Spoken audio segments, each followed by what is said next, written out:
Still finishing my cookie, Cory.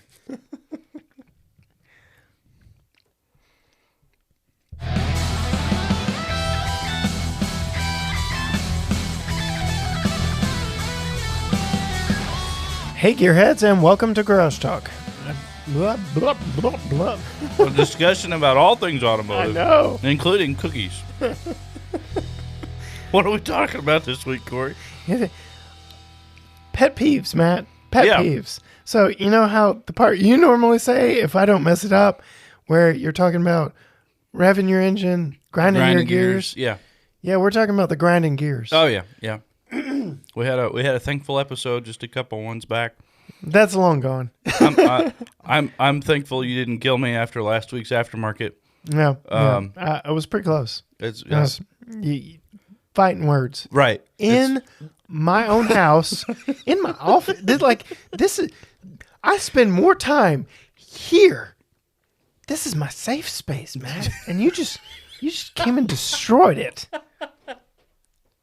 Your safe space. Yes, this is my safe space. This is my man cave as much as it can be one. I don't think you. No. It can either be a man cave or a safe space. It cannot be. Nary the twain shall meet. If you're curious as to what Matt and I are talking about, we do have a level on our Patreon where you get to hear just a little extra conversation from each week's episode. Head on over to patreon.com/GTGarageTalk. Sign up for the 1LT tier or up, and you will be granted access to some exclusive extra content each week from us. It may or may not be government regulated. It definitely is not politically correct, No, but it was a lot of fun. it's very hurtful. It's very hurtful. Anyway, on this week's episode, see, I'm just so much in shock. Wounds have been torn open. Salt has been pouring in that I couldn't even get the intro out properly this week. So my apologies to you, gearheads. You come here for professionalism, and he just cut me so deep last week that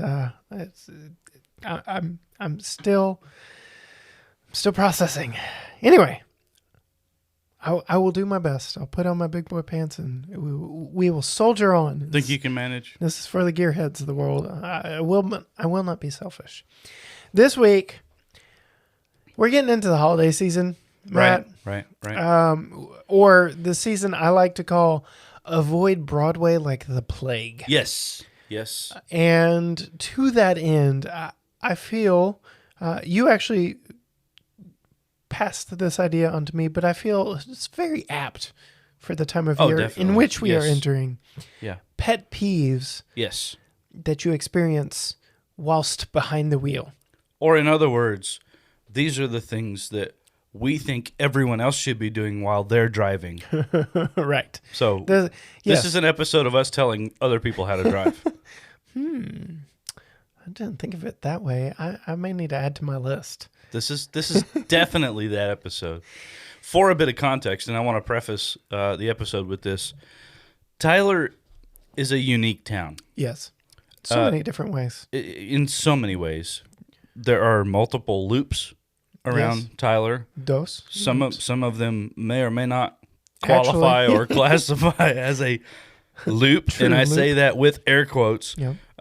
It's work in progress. Right. The population of Tyler, Texas is right around about 100,000 people. It's actually over. Is according it to the over now, census. officially over 100,000? We are a commuter city, so what that means is it could easily double during the workday. Right. Therein lies the problem.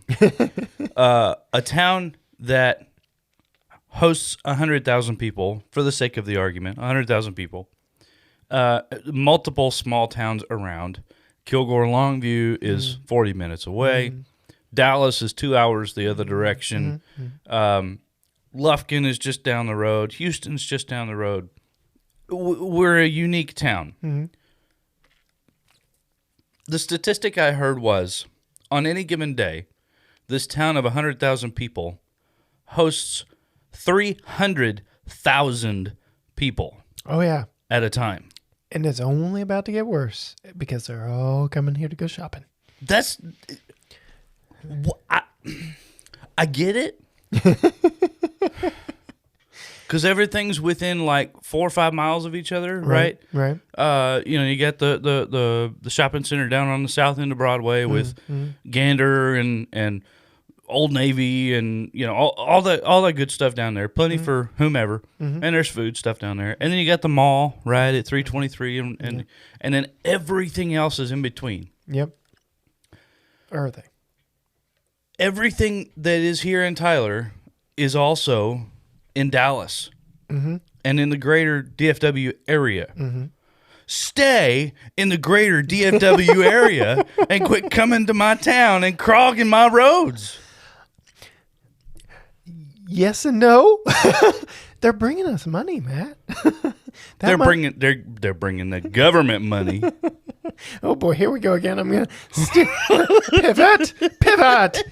pivot. So yes, this is the time of year that I turn into a hermit. One, it gets cold. I mentioned last week I was born and bred in the heat and humidity in the armpit of Texas of the greater Houston, Texas area. So like cold to me is anything under 70 degrees. Like, yeah, I'm built for heat and humidity. So one, when it drops into the 60s, 50s, 40s, 30s, 20s, no. I'm not getting out in it. I don't like to be cold. Yeah. The only point for it to be cold is to snow, and last year done ruined that for me too. Oh, come on now. Snowmageddon in Texas, let me tell you, from a boy who is built for the heat, I was over it in the first few hours, and so was my 3-year-old son. That was glorious. I was out doing all kinds of donuts where I shouldn't have been in a Subaru. Yeah, if I was not currently in a work-from-home state, I would have loved it because, can't come in, sorry. But the fact that I was still expected to do stuff when I could go out and play with my 3-year-old son in the snow. Right. Yeah, Okay. that was a little bit of a downer. We never lost power, but we did lose water. Yeah. Which we're still feeling the effects of. Details, but yeah, we're still feeling the effects of here today. But anyway, all that to say, I don't generally like getting out when it's cold or rainy or cold. And then you add on the multiplication of vehicles on the road. There are just some roads I completely avoid at all costs. I will go the most crazy back road way you can think of to get to my parents. So case in point, I have lived here in the greater Tyler, Texas area since 1996. Right. My parents have lived in the same block since that time. Right. And I have generally, in my mind, filed it away that it is 15 minutes to and from Tyler and their house. That's no longer true. It's 30. It's almost as quick for me to go to my in-laws' house in Grants Lane, get a map out, and you can see where Grants Lane is, right, as it is to go to my parents in Flint. Mile-wise, my parents are so much closer than my in-laws. Lots closer. But the fact that the interstate is involved in going to my in-laws means I cover a lot of ground much faster.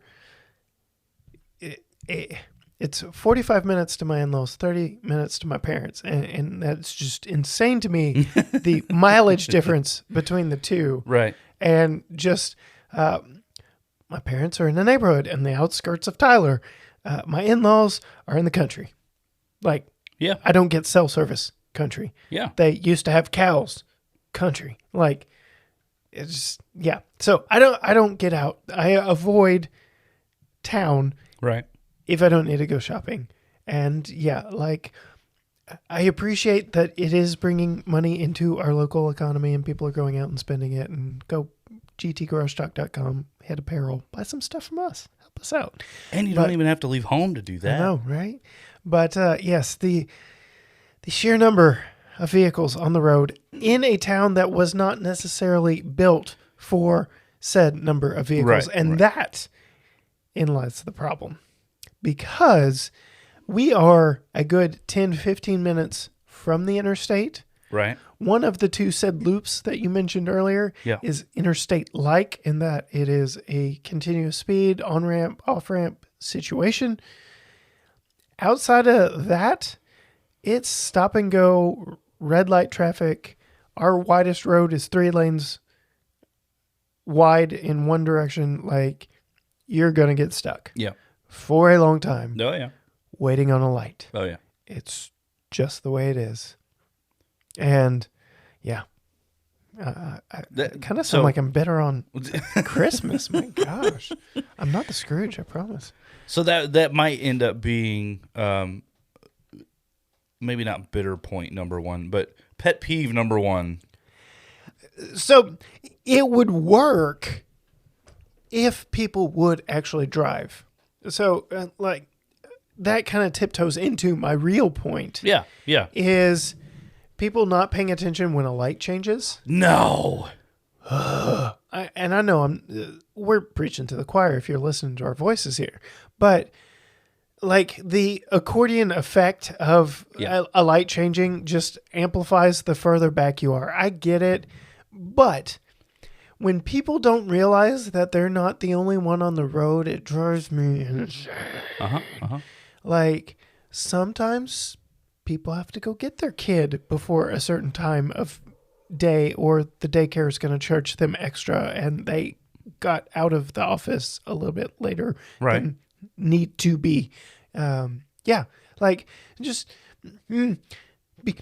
be aware of the other vehicles on the road. Right.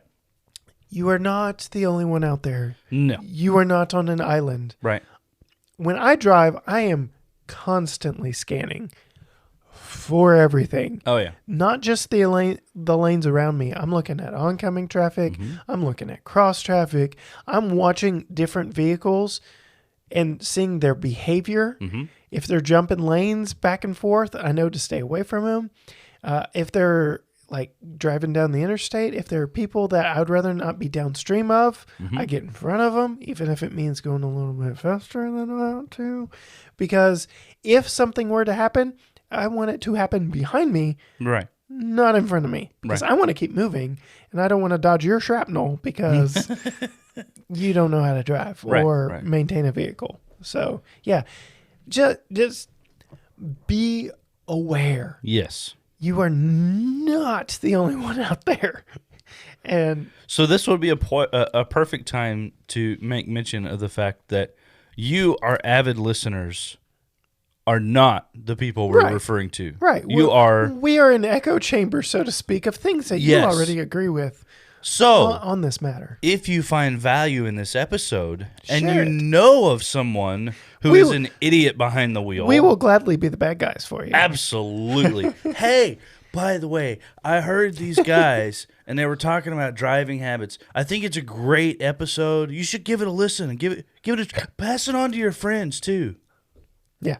Do it. No, it's our public service announcement. Yes. So, yeah. Oh, yeah. Well, I have one of those later in the episode as well. Oh, dear. But I want to refer to something that I think is fairly popular in Texas specifically, and that is the turn lane, or also known affectionately as the suicide lane. Yes. Because it is designed for those not in the know or not in Texas. It is the center lane, and yes, I do mean the middle of the road. So you've got, in this scenario, 3 lanes northbound, 3 lanes southbound, and a neutral ground betwixt the two. And, a center lane. Meant for slowing down and executing a left-hand turn. Yeah, whether you're north or southbound, which is where it gains the name suicide lane, because you can be driving directly at someone at times. Yes. The part of it that bothers me, and I'm guilty of it, and I'll give you that I am guilty of it, that is not the lane that you pull out of a parking lot into. Right. Okay? So you're in a parking lot. You're trying to turn south. Mm-hmm. You're facing west. Okay. You're trying to turn south. Whew. You're making a left-hand turn Yep. across the northbound traffic Yep. into the southbound traffic. Mm-hmm. Okay? You do not stop in the turn lane, in the suicide lane, and decide when you're going to merge with the southbound traffic. That is not what that lane is for. It is also illegal to do that Yeah. because that is not what that lane is designed for. You know what's even worse? The people who consider it a merge lane for a quarter mile, a half a mile, Oh my goodness. a full mile, Oh my goodness. because they just get out and drive the same speed as traffic and expect someone to let them Slow in. down or speed up to let them in, and then It has gotten so bad here that the city of Tyler has decided, you know what? We're going to put a stop to it. We're going to start putting brick medians in the way, yeah, telling you exactly when you can get in this lane to turn left. which defeats the purpose of having a suicide lane Right. to begin with. Because then it makes you travel further and pull a UE and do all this other stuff. Yep. Or they don't make the actual turn lane long enough. They put the brick portion in too soon, and then you've got traffic backing up in the leftmost lane Oh yeah, for a quarter mile, half a mile, full mile, because everybody is wanting to turn, but the turn light is so short and there's so the sheer volume, and it Yes. doesn't work. Nope, It does doesn't not work. It does not. And I have it on good authority. I've read many articles on the fact our light system here in the beautiful, wonderful city of Tyler. Please come visit. It's a lovely place. Come in the spring. Azalea Trail and all that good Oh stuff. yeah. Not in Christmas when there's 500,000 people within 6 miles of each other. Our traffic light system is like 10 years out of date at Right. best. And in order for them to update the timing of them, like it's hard coded in them. Gotcha. In order for them to update it, they actually have to take the intersection down to the point where it turns into a four-way stop and get in there and manually do it on site. There's a box there on site that they have to control. What are they waiting on? Well, people like you that are like, why you could hack into something if it were centrally located, and oh my goodness, technology. Well, But yeah, we are out of date on that. So like I said, they are hard coded, so they don't change based on time of day, traffic needs, this, that, or the other. What you get is what you get. Sure. So what works at 3 p.m. in the afternoon doesn't necessarily work from 5 to 7 p.m. sure. And that creates massive backups. And there is a couple of lights that I always had to pass through on my way home when I had a day job, that I'm going to Old Bullard and Broadway, Yep. not even a quarter mile apart. Nope. And the timing of them was just wrong, Oh, yeah. that traffic was backed up into the intersection because people go through and sit in the intersection because their light's green and they don't want to get stuck at a red light. So they go out into the intersection. And then when like the turn lane traffic comes on board, they're just out in the intersection. Well, I'm here, so don't turn, creating even more problems. Again, you are not the only person on the road. Right. Right. Oh, yeah. The rules of the road are there for everyone's benefit. Yeah, not one person's benefit. Exactly. Absolutely. To that end, I spent 10 years in Oklahoma City as a missionary to the Oklahomans. No, I'm just kidding. But I did learn, so everything in Oklahoma City except the interstates is on a grid. And typically it's 1 mile square grids. So all of the major roads, They thought ahead. yes, all the major roads, again, except for the interstates, are north-south or east-west. When it came to the interstate stuff, they just said, we'll just put it there. Well, that was more the government doing it anyway. So See, you're back to Feds. all right. So we're One of the few diagonal roads in Oklahoma City is Northwest Expressway. It's also Highway 3. It goes from almost downtown in Oklahoma City. It's actually about 2 miles north of downtown, close to Penn Square Mall, all the way out the northwest end of Oklahoma City to Canadian County and almost to it goes through Kilpatrick Turnpike on Northwest Expressway, all the way out there. You're losing me, man. Okay. It's several miles of dead straight road in the wrong direction. It's 3 lanes wide on both sides, and it's divided with those turn lanes and stuff like that. The speed limit for the majority of that road is 45. I kid you not. If traffic is not just stupid heavy, and you can actually do this, if you leave Penn Square Mall and set your cruise at 48 miles an hour, you will not get caught. 48. You will not get caught at a light all the way out to Northwest Expressway and Kilpatrick Turnpike on the northwest end of Oklahoma City. I do believe that's the way the lights are set here as well. We're a hub and spoke-ish, but we're nowhere near a grid. Tyler's very messy. Look at it on the map. Just my neighborhood. There's a little loop of a street just outside this window right here. Yeah. Yeah. Anyway, I believe the intersection that starts that pattern is not too far from where we are right now at Broadway and the Loop. Yep. And I have been told that the same premise applies. There's a speed limit you can drive and go down the entirety of Broadway and not hit a light. I don't believe them. Yes. Yes. Northwest Expressway is one of the few roads that I have ever actually experienced that on. All right. So while we're throwing out other states, I like to do this. You and I here we go. Just got back from the wonderful state, the Sunshine State, the Golden State. You know what? I'm going to mute my mic for you. So the Sunshine State is actually Florida, but the Golden State of California from the LA Auto Show. And the thing I want to bring up, leaning into your love of all things two wheels, we were riding with a friend who lives there. Right. Colton, thank you so much Yep. for picking us up at the airport and taking us back. While we were on the 10 or the whatever, I don't know, California. While we were on the interstate. How did that go? How did that go? Nope.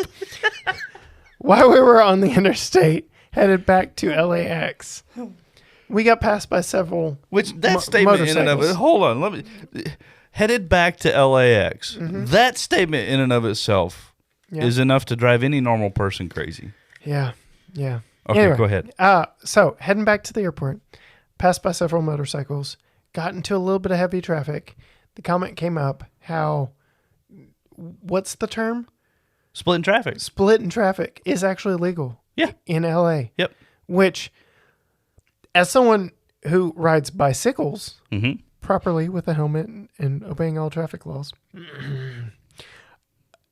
that thought just scares the ever loving out of me. Because all it would take, here's my East Texas coming out, is somebody opening the door to spit out because their window doesn't work. They got to spit some chew out. All it takes. Or a last minute decision to change lanes. Yeah, without a blinker or just something, because the way they come flying through in between you is ridiculous. Oh, yes. Yeah, I'll give that one to you. It is. You can be sitting dead still or barely moving, sub 10 miles an hour, sub 15 miles an hour maybe, and they're something doing on two wheels comes 50, 60, 70. The right cojones on the people that oh my goodness. Not me. I don't know that I could do it. I'm the person that always has the what if scenario playing in the head, fully aware that it's going to happen to me. Right. Like, oh, I'm going to drift this car in this empty parking lot, but there's one pole. I'm going to find it. Like, that's the scenario playing in my head. So sure. if I try and split traffic, I'm like, that door's going to open. Boom, there it does. Like, Yeah. or this big cargo van is going to cut me off. Sure enough, it does. Like, Right. that's what's playing on in my head. Yeah. Or it'll be the chip, California Highway Patrol that opens his door to help direct traffic or something, and you tackle him into the side of his patrol car or something. Yeah. Yeah. Splitting traffic is it's an interesting. I don't know that I'd quite move it to the point of a pet peeve for me necessarily, because I think it's fantastic that it's legal to do that, but I don't know that I could do it. Yeah. Yeah. I'm sure you don't just do it for the first time at 50 miles an hour perfectly. Like, you build up to that level of, but my goodness, I don't know about that. Well, there's a level of risk to it too. You go too slow and somebody gets upset at you because you're splitting traffic, even though it's legal, and they start That'd be me. yelling at you or spitting out the window on purpose. Or I would be inching, like if I saw someone coming up behind me, I'd be inching closer to that line to just make it a little bit narrow. Probably. I'm passive aggressive when it comes to stuff like that. I'd be that guy. Oh my goodness. So yeah. That's my out of state comment. There you go. I can't throw Texas under the bus for everything.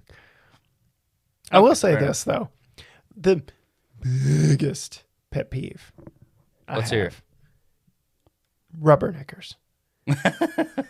The worst. And I think over the past few years, it's even gotten worse. So an accident happens. The police, the fire department, the first responders do their very best to make sure there is a safe perimeter for all those involved, for those administering aid, to make sure that the situation is taken care of. They do an amazing job. And they're also trying to minimize the impact on traffic. Yes. The problem is they can't help the fact that every Tom, Dick, and Harry passing by that accident has got to see every gory detail in full detail as they pass by at half a mile an hour. White sheet and all. It's my goodness. No. There are people whose lives have just changed for the worst. Yep. And you are making it worse because you are adding to the back pile of traffic that is trying to get around this very unfortunate situation. Mm-hmm. Like, just keep moving at a safe and respectable speed, which is usually 20 miles under the posted speed limit of that area. The law enforcement will tell you otherwise. If it needs to be slower, let it be slower. But I guarantee you, every single wreck I have ever been by, the 5 cars in front of me at least are looky-looing and rubbernecking out the window, wanting to see every gory detail, wanting to see make, model, want to see who the driver was. They want to see if there's anyone laying on the ground. They want to see if there's blood. They want to see it all. And I'm like, somebody's life just got ruined. Right. Keep it moving. Yep. I'm going to add insult to injury.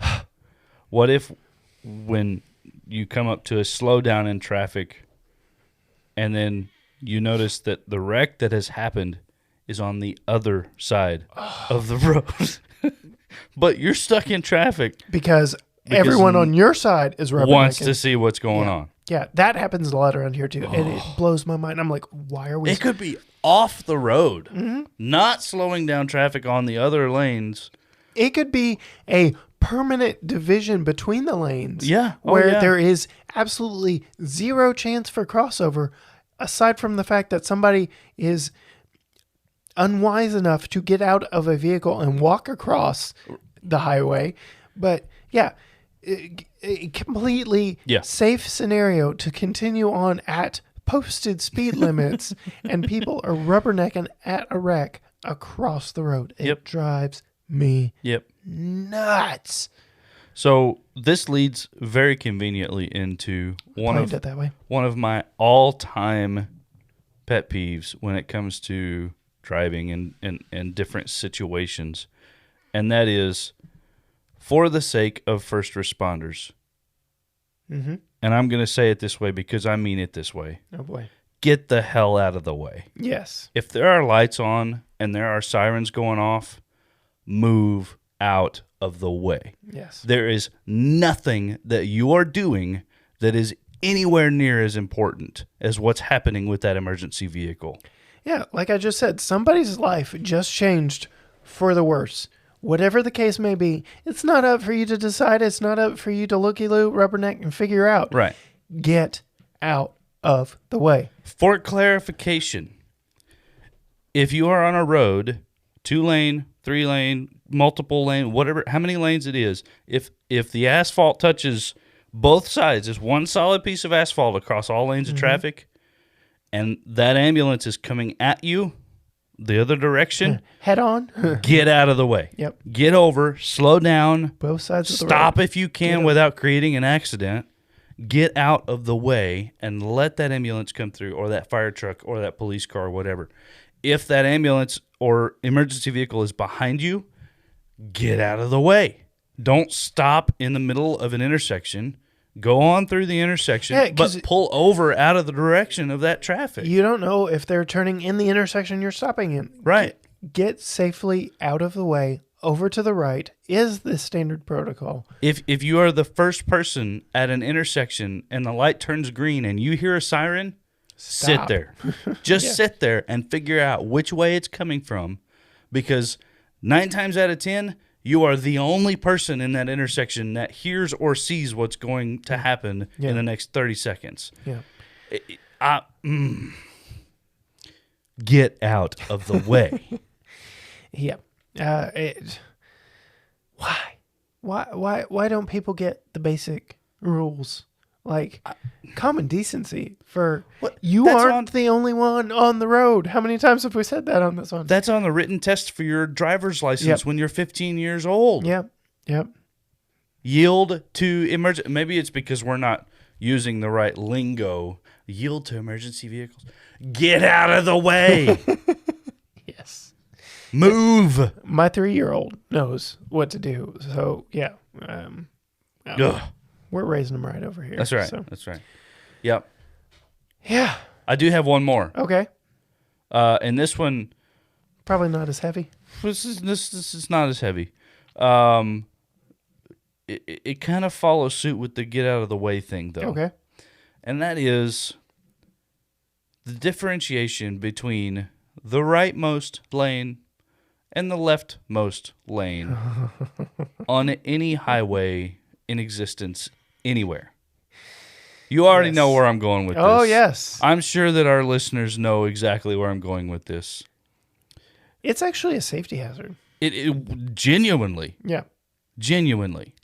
So, for instance, if you are traveling at the posted speed limit of, for instance, 70 miles an hour, and you are in the left lane, and there is someone behind you who was traveling faster than 70 miles an hour, who is now almost up against your bumper because you're in the left lane, you should get out of the way.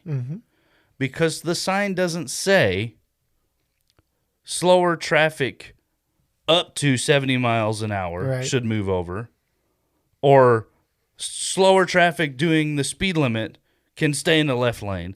It is slower traffic, keep right. And that means if someone is traveling faster than you, stay in the right lane. If you're traveling faster than someone else, guess what? You get to move over in the left lane. It is because of people's inability to grasp that we don't have the Autobahn here. Could you imagine? Oh, we don't even get the proper 2-lane interstate system to get over. 90% of your traveling on the interstate should be in the right lane. Yes. Until you come up on someone who is going slower than you. Yes. Passing the left. I have taken enough, not driver's education, but what do they call it? Defensive driving? Defensive driving. That I know, I have been told, I hope it's legit, that if you get passed by traffic and they're passing you in the right because you're in the left-hand lane and law enforcement sees it, you get the ticket. Yep. Not them for speeding, for you impeding the flow of traffic. Yep. Because it is actually a safety hazard to be traveling slower than the pack of vehicles around you. And the whole reason why you are supposed to be in the right lane is to allow the left lane to be that free flow of traffic. For the sake of the extreme cases, you know why there's a minimum speed limit on In turnpikes? Because anything moving slower than that would be incredibly dangerous to have on that interstate. It just, yes. It is actually more dangerous to be traveling slower than the traffic around you than it is to be traveling in excess of 80 miles an hour. Because it's not speed that kills you. No, it's always the sudden stop that does it. So when you are not in cahoots with those around you, when you are the oddball out, when you are the impedance to the flow of everything around, when you are the blockage, right, you are creating the problem. Mm-hmm. That's not to say everybody get band together and drive 120. Cop would get whoever he could get in that situation. But I'm not going to tell you not to do that. But I'm just saying it's not sound advice. Financially, fiscally. Well, yeah. You know. Tomato. Right. Yeah. Tomato, potato, whatever. It's, yeah. No, just get out of the way. Please just get out of the way. 90% of our pet peeves are just get out of the way. Come to my town and go Christmas shopping. Just get out of my way. Just get out of the way. Just get out of the way. There's a wreck up ahead. Just get out of the way. Get out of the way. Emergency vehicle coming. Just get out of the way. Get out of the way. You're in my way traveling down the road, going slower than I want to be going. Just get out of my way. Pulling into the turn lane in the middle of the road. Get out of the way. Yeah. Just don't do it. Just get out. Just get out of the way. Just get out of the way. I think that's going to be the title of this episode. Just get out of the way. Just get out of the way. Get out. Yeah. Get out of the way. Get out of the way. So that leads us to pose the question to you, gearheads, our listening audience. What grinds your gears? What makes your blood boil as you drive down the road? I'm sure you agree with 90 to 100% of everything we mentioned, but I'm sure there's more that we're leaving out that we may have a follow-up episode to this. We'll see what comes of it. I'm sure, too, that there is someone in your life who could benefit from a scolding. Okay, maybe not a scolding, but some educational talking to information that happens to be get out of the way for 45 minutes or so. That you would love to share this with. Mm-hmm. It just makes good sense. So there's a comedian, John Panette. I almost made it really French. John Panette. He's no longer with us, rest in peace. But he was a bigger guy, and he liked to make jokes about his physical size and being in line at the fast food establishments and how people will take 20 minutes to get up to the front of the line, get to the front, ready to order, and they're acting like it's the first time seeing the menu, and he's back there going, "Yeah, get out of line, get out of line, get out of line." That's how I am. Like, another thing. This is really East Texas specific, but if you can't drive your big truck, don't drive a big truck. Yes. We didn't even get into the parking lot etiquette. No. Oh, that's a whole nother episode. Oh, my goodness. People who can't drive and park the vehicles that they say they drive all the time. If you can't drive it, don't drive it. This is Texas. Everything is bigger in Texas except the parking spots in mall parking lots. They're the same size. So if you can't drive it, don't drive it. That should be part of the test drive. Live with it as you would. Right, yeah. If you can't just pick it up like that, probably not for you. Yeah, maybe not. Save the money, save the monthly payments, look elsewhere. But yeah, in my mind, I'm like, get out of line. Get out of line. Get out of line. Get out of the way. Yeah. Yep. Watching people in these giant F-350s lifted up to the sky with skyjacker lifts. Right. 15-inch wide wheels that are poked way out. Don't even. Don't. Rubber band tires. You're making it worse, man. And the underglow. Don't forget the underglow. Oh, gosh, yeah, it hurts. You know, they call them rock lights, but if you never drive over any rocks, are they really rock lights? Matt, stop it. Stop it. Waiting for them to navigate parking spots, especially in my Chevy Cruze that can whip in and whip out of parking spots with ease. And let me tell you, I can drive big vehicles in and out of parking lots with ease because I know how to drive the vehicles that I am in. That is like basic etiquette. Learn how to drive it before you put yourself in other people's way. Sorry. Oh my gosh. I could put 40-foot bright yellow boxes called school buses in parking places better than some of the people at the mall. Oh, it's and yes, and this time of year, there's a reason why when I had my Camaro, I parked out in the boonies of the parking lot because I don't trust the other people. I can't tell you how many times. Do you know how long the doors are on a Camaro and how impossible it is to get into said Camaro if someone parks anywhere even remotely next to the line dividing your parking spot from theirs? Like, there are reasons why. It wasn't to be a jerk. It wasn't to be a prima donna saying, don't dent up my car. It was so I could get in and out. And, yeah, I didn't want the dents either. But I wanted to be able to get in and out. Doors were huge. And the Cadillac was even worse. You experienced that. And if they closed on you, God help you, you might as well amputate the leg. Yeah, full-blown Darth Maul kind of just slicing action. Gone. Each of the doors on my 91 Eldorado by themselves probably weigh as much as my Chevy Cruze. Would not surprise me. Yeah. Yeah. Those suckers were serious. If I ever got T-boned in that thing. You know what? They're in worse condition than I am. Absolutely. You're pulling up. We need to find. That, yes. We'll save that for the aftermarket. If you're unfamiliar with the aftermarket, we touched on it a little bit at the beginning, but each week we have got a little extra content for our Patreon members. Patreon.com/GT Garage Talk. Camaro 1LT tier and up gets you extra conversation each week. And Matt and I are going to do a little research into just how heavy my 91 Eldorado was in comparison to things we are quite familiar with nowadays. So if you just can't get enough of our pet peeves and us yelling at you for 45 minutes about what you should or should not be doing behind the wheel. Yelling at me though, man. Are you going to bring that up again? Yes, I thought we were over that. It hurt. Words hurt, man. On that note, if you want to find what we're doing, what we're driving, head on over to Facebook and Instagram, both at GT Garage Talk.